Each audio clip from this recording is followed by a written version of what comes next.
Hey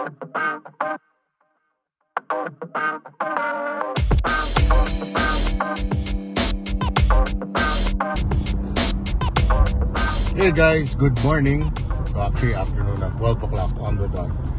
Anyway, today sad news, but it's okay guys, kasi I think the people who watch my vlogs know that alam mo naman, nagpapalit-palit ako ng kotse paminsan-minsan. If I see a good deal online, I do give up my car, the car that I'm driving now, which alam nyo is this, the 2020 Camry 2.5V. So, okay naman kasi hindi naman ako lugi. When I bought this car, I got it under the market value nung time na yun, which was even 6 months ago. So, I think that was around November or December of 2024. I got the car at 10,000 something kilometers now. Mababa guys. Nasa 15,000 as of now. Kaka 15,000 lang. As you all know, I did replace some stuff. Of course, the radio, Pioneer. This was medyo hefty price at 30,000, but it's been a good radio to me. It's not the biggest screen, but in terms of the functionality of it, sulit siya. At the same time, I replaced all the LED lights, door lights, trunk lights guys, visor lights, palit rin ako ng LED. What else? Yun, yung gulong. Even though the tires were actually still in good condition, dapat actually hindi ko na nga pinalit, Turanzas kasi yan. But to be honest, the GT Champiros are really good. You really don't feel that much of a difference in terms of grip and noise. Of course, the Turanzas can be a little bit quieter, to be honest, but I'm pretty happy with the performance of these tires for the price, guys. I think this was like 5,700 pesos per tire, and it's been fantastic. I've driven it on a long drive na to Baguio. Very, very good. On wet roads, umuulan ng malakas, walang problema. I was driving around 100, 120, but you know, on a straight line lang naman. And it took it well with no problems at all. What else? Yeah, the rubber mattings. Yeah, rubber mattings. Of course, kailangan yan kasi, alam mo, diba, if you go to the beach or whatever, maputik, at least hindi madudumihan yung original rug sa ilalim niya. Yeah, that's what I replaced. Of course, the front tint, medium tint, pinalit ko kasi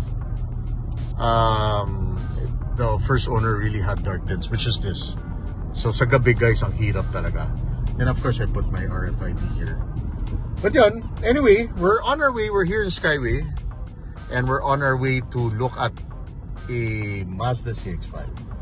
So I was really contemplating on getting the new CX-5, which is 2025 model.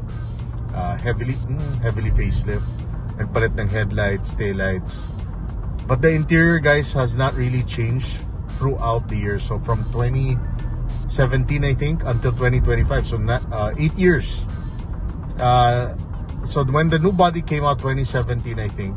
Tama, 2017. Lumabas. Wala pang Apple CarPlay, Android Auto.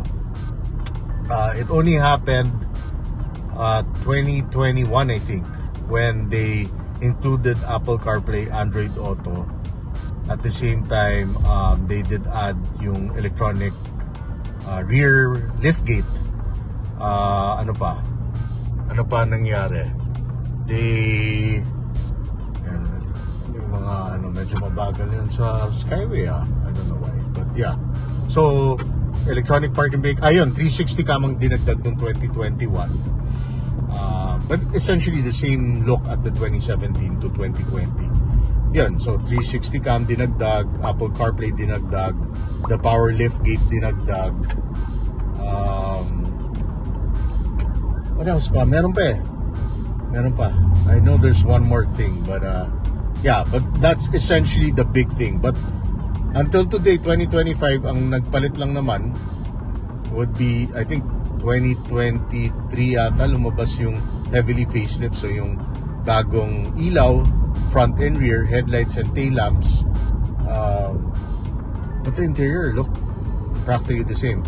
Correct me if I'm wrong. If there's something that they really added nung 2023 until 2025, let me know. But it still looks the same body shape. Even from the first generation Mazda CX-5, the shape of the car essentially is the same. It's more of the interior and the lights. Of course, the engine choices now are basically the turbo and the naturally aspirated 2.5 and the 2.0 front wheel drive. So what sabi ko, is it worth buying the 2025 CX-5 at basically 2 million for the 2.5?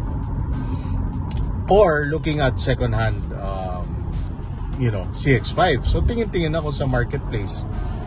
Ayan guys, mahataw na si ambulance. Ayan, si Civic.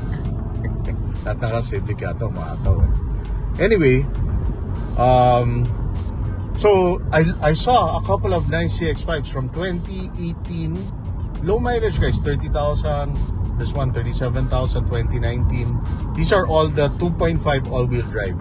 And the one I'm gonna look at now is actually a 2022. Mileage siya is below 30,000. I think it's 28,000 kilometers. So mababa pa guys. Kasa maintain pa. So titingnan natin. We're gonna verify. We'll do a pre-inspection. We'll hire a company to do pre-inspection. Yan ang maganda na yun guys. You can do pre-inspection with the car. And check talaga kung, walang bangga, never flooded, no problem with the engine. They even put a camera inside where you put the oil sa filler cap. So check nila yan kung okay yung, the inside of the engine. Especially the top part of the engine. Of course, they'll check spark plugs, they'll check the chassis, the frame kung nabangga ba yan, nabent na ba yan, or whatever. So they'll check everything for you for around 3,000 to 3,500 pesos, depending on where you're gonna have the car checked. So yun guys, we're gonna check that out. 2022, color black, same as this Camry, black. And hopefully, we'll see kung this is a good car. Kasi I'm selling this car guys kasi, to be honest, the Camry is super nice ha. I love Camrys, as you all know. I've been having Camrys for ilang beses na. This is my 4th or 5th Camry na yata. But at the same time, the best seats are at the back. Yun talaga yung totoo. And ako, I don't sit at the back guys. I never sit at the back since I got the car. Since I got all my Camrys, I never sat at the back. I think once or twice lang. Kasi I don't have a driver. Ako lang naman the drive. But even without it, masarap talaga yung drive to. Smooth. You're always chill when you drive this car. You're just relaxed. Your mood changes when you drive a Camry kasi nga, it's so comfortable. Okay, that's what I like. But at the same time, I have the Ranger pad, then my girlfriend wants also a crossover. So sabi ko, maybe it's best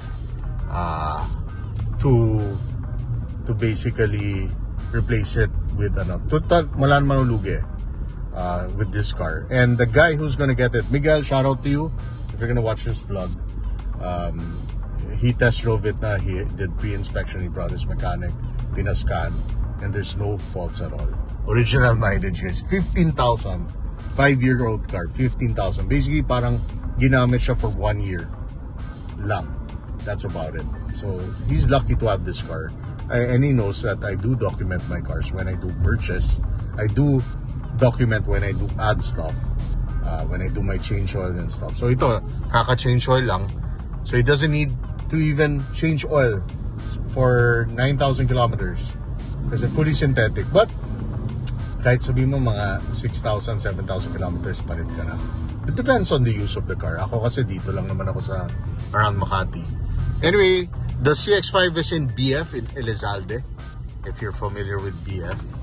And that's where we're gonna look at the CX-5. And I really hope that based on photos, it looks good. But don't base everything on photos. You really have to look at the car and really check it thoroughly, guys. Huwag kayo magmamadali. Check nyo lahat. Besides test driving it, before you even test drive, check all the electronics if they work. Check the aircon kung malakas. Before you start the car, check the filler cap. check everything.